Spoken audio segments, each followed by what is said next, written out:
Hello guys, welcome to another mini blog.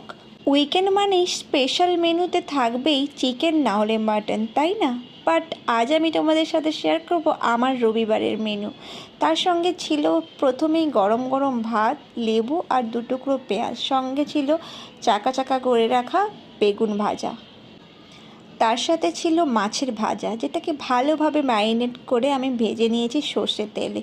সত্যি কথা বলতে মাছের ঝোল বা ঝাল তার থেকে আমার সবথেকে বেশি ভালো লাগে মাছ ভাজা দিয়ে গরম গরম ভাত। সঙ্গে ছিল সবজি ডাল, যেটা আমি শীতের সমস্ত রকমের সবজি দিয়ে বানিয়েছি। তেলে শুকনো লঙ্কা ফোড়ন আর পেঁয়াজ আর একটু রসুন কুচি ফোড়ন দিয়ে দেবো সেদ্ধ করে রাখা সবজি ডালটা। ভালো করে ফুটিয়ে নেওয়ার পরে ওপর থেকে ছড়িয়ে দেবো ধনেপাতা, যেটা ডালের মধ্যে একটা আলাদা রকমের ফ্লেভার আনবে। তার উপরে ছড়িয়ে দিয়েছি একটু জিরে গুঁড়ো আর সাথে দিয়ে দিয়েছি একটু বাটারের টুকরো। কেমন